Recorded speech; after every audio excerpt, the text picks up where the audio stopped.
Bom dia, olha, muito bom dia Pedro Campos, bom dia Thaís Freitas, bom dia Sônia Blota, bom dia Brasil. Olha, eu trago aqui informações e uma análise sobre as dificuldades na articulação política que tem sido enfrentada pelo novo governo, exatamente pela falta de talentos da articulação política, né?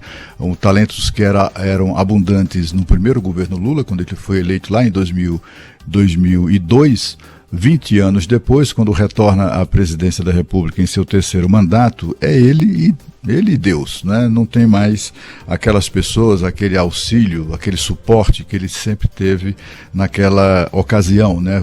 Produzindo, inclusive, escolhas muito interessantes que surpreenderam todo mundo, surpreenderam não apenas o mercado, né, mas surpreenderam positivamente aqueles que ainda duvidavam das intenções do então presidente eleito. Foi o caso da escolha do Henrique Meirelles para a presidência do Banco Central, deixou todo mundo assim perplexo, né? Afinal de contas era um tucano, tinha acabado de ser eleito deputado federal pelo estado de Goiás, pelo PSDB, e foi convidado para assumir a presidência do Banco Central naquela ocasião. Tudo aquilo é produto de política, né? Mas o PT ainda tem o Lula, que é exatamente a figura mais competente, né? Mais talentosa na articulação política, e ele tem feito muita falta, né? Muita falta mesmo. Não só ele não tem o suporte de quem de fato seja habilidoso nesse processo, como ele também não tem já muita paciência para lidar com esse rame-rame, né? Com aquele varejo da política que exige muita paciência, muita conversa. Ele está se recuperando de uma cirurgia que fez na laringe e vai precisar muito de recuperar mesmo a capacidade de falar para se recuperar bem, porque ele vai ter que gastar muita lábia para tentar aprovar essa PEC da transição, né, que se destina a garantir recursos para o Bolsa Família, o atual Auxílio Brasil, futuro Bolsa Família no próximo ano. O que a gente vê, assim, é que essa articulação política hoje está entregue nas mãos da pessoa talvez menos habilidosa que há no entorno do ex-presidente, aliás, um entorno que caiu muito de qualidade do ponto de vista sobre esse aspecto, né, da articulação política, que é Gleisi Hoffmann, a presidente do PT. Está lá porque tem uma história com o PT, com o Lula, é presidente do partido, esteve sempre solidária a ele em todo o processo que ele passou, inclusive da prisão por corrupção e lavagem de dinheiro. Então ela está ali porque conquistou mesmo aquele lugar. O problema é que ela é uma péssima interlocutora.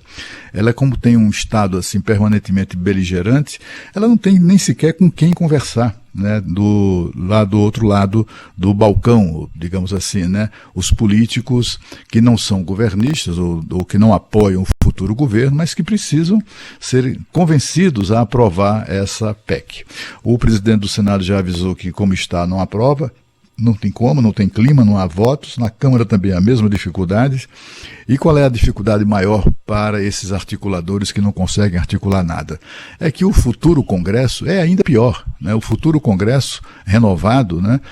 Parcialmente renovado, vai estar cheio de gente jovem, de gente nova, jovem não digo, mas nova na política, né? Ou no mandato, na Câmara e no Senado, completamente refratários, né? Essas pessoas todas refratárias ao entendimento político com o governo do PT. Então vai ser uma situação muito pior. Daí a pressa da Gleisi Hoffmann de tentar, de alguma maneira, aprovar isso, enfim, ainda com o Congresso atual, de maioria bolsonarista. Quer dizer, a dificuldade existe hoje, como será também, talvez até um pouco maior, a partir do ano que vem.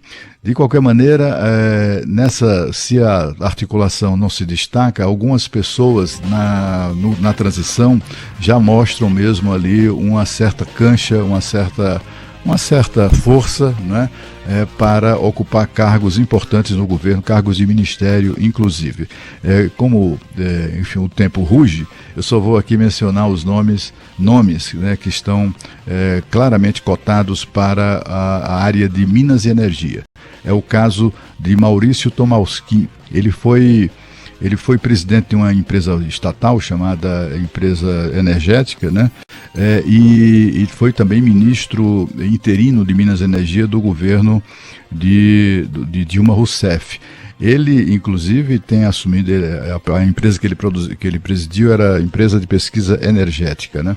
Ele foi secretário executivo do Ministério, etc. Ele está com tanta autoridade, tanta cancha, que chegou a desautorizar uma declaração recente do senador Jean Paul Prats, estava falando sobre política de preços, que a política de preços da Petrobras quem vai definir é o governo, não é a Petrobras e tal.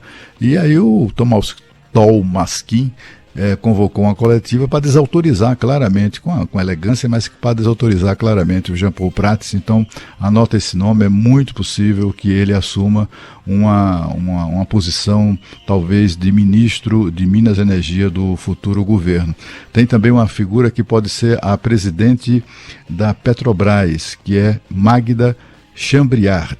Ela é da Fundação da FGV Energia, é especialista nessa área, comandou a Agência Nacional do Petróleo, a ANP, no governo Dilma, e também fez carreira na Petrobras. Ela, portanto, está ali, é o nome mais apontado na transição como futura presidente da Petrobras. Depois eu trago aqui outros nomes.